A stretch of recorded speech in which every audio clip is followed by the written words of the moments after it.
Mulipwa njilelo, Bwino. mulipwa njilelo, Bwino. mulipwa njilelo, Bwino. mulipwa njilelo, Bwino. mwabukabuti, Kabotu. mwabukabuti, Kabotu. mwabukabuti, Kabotu. mwabukabuti, Kabotu. mulishanilelo, Bwino. mulishanilelo, Bwino. mulishanilelo, Bwino. mulishanilelo. Bwino. Alright, zikomo kwambiri takulandirani kuphunziro lathu ya lero. Ndiye lero tiphunzira pa nthano. Ndiye phunziro lathu ya lero tizaphunzira pali chani? Pali ka nkhuku kang'ono kofira. Ready mchizungu timekamba tikufira. Kankuku kang'ono kofira. Ndiye tione zamene zili mkati mwa nthano iyi.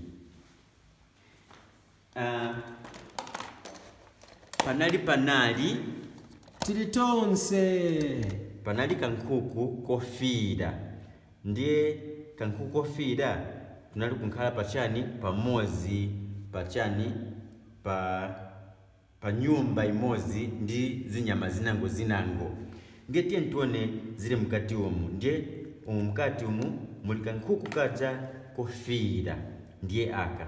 So siku lina kankuku kofira kanati ndamvera njala ndiponso nifuna kudya zakudya. Siningende kudya zokudya neka, nifuna ni uzeko na wanzanga tende tisakirevo kudya. Ndiye kanachoka kanaenda mchiseko choyambirira kanapeza muli chani nkhumba. Ndipo kanati nkhumba ine namvera njala, so nifuna tende tisakirevo kudya pamozi. Nkhumba anayamba ati ine siningakwanise kuchoka panja nipokupsa maningi. Nkhuku kanakamba kuti chabwino, kanapitiriza ni ulendo wake kanaenda kuli chani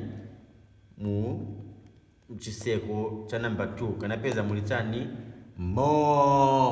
muli ng'ombe. Kanaiuza ng'ombe ija, ng'ombe ninamvera njala tetikasakire vokudya.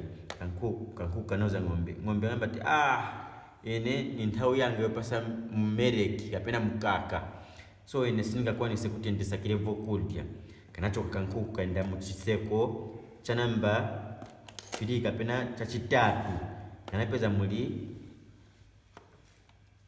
muli horse ndiponso kavalo chinyanja tikavalo.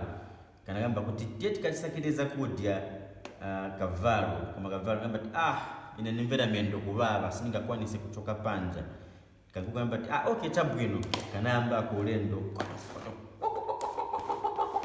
Kanapeza tumachani mbeu, kanapeza tumbeu tungati, kanapeza tumbeu tosiyana. Ndiponso mbeu anapeza ni ya chani, ni mbeu ya wheat kapena ni wheat yani kanapeza kankuku. Ndiponso kanaenda kuli wanzake kamba ati kenze kukondwera maningi guys napeza. Kanaenda kuli nkhumba choyambirira nkhumba ni chani nkuku. Kankuku kanati napeza tuma mbeu tu tikatushange so ati tikandukula tikazidira pamozi. Nkhumba anagamba ati yoneyo nakuza kudala ti nikoshita chani niko kupsa ine siningakwanise kwenda panja pakazuva. Kanagenda kankuku okay chabwino, kaenda muchiseko cha namba 2 namonso muchiseko cha namba 2 muja ukachiwiri kanapeza ng'ombe kankuku napeza mbeu titikasitire pamozi tikashanga mbeu izi kuti tikakolole pa matero ake. Ng'ombe anagamba munga mwena kuzira ine ni nthawi yanga yochita chani yopasa mmereki kapena mkaka. Mosachedwa kankuku kaja kanathamangira kwenda kuuza chani, kanaenda kuuza kavalo horse. Horse vanaiuza kuti tiye tikasite chani tikashange mbeu zamene napeza, koma horse naive nakamba same kuti siningakwanise ine kwenda naiwe mendo yanga yababa. Ndiyo anaivala kanathamanga chabwino nzaindo zisita neka kaenda kuku kanapita kashanga. Ndiponso kunabwera mvula inalokerapo mvula kwa masiku 3.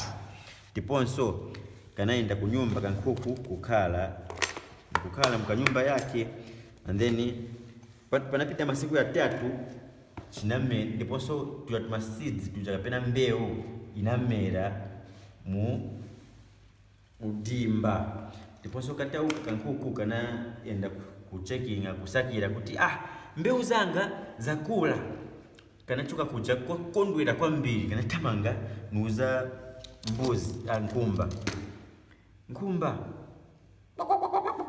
tiyo kanithandizeko kuchita chani kuchosako vintu vamene sivizakulisa mbeu zathu, koma nkumba inakana kuti ine ndimamvera bwino kunkhala mwamene omwe mwanga mkeji, kanaisiya kaenda kuchita semu ng'ombe tiye tikachita chani tikatose udzu muchani mukati mwa kamunda kanga, koma ng'ombe janakamba ati ine nina zinango zochita sinimvera bwino lero panja patika zuwa maningi, tichita bwino kanaenda kankuku kuli kavalo, nayonso kavalo anakamba chimozimozi tisingakwanise, ndiye kanapita kuenda kuzisitira kekha katosa kankuku osadandaula kanabwereranso kunyumba, ndiponso inafika nthawi yotuta kututa ti harvest muchizungu, inafika time ya harvest, anatamanga kukauza anzake, guys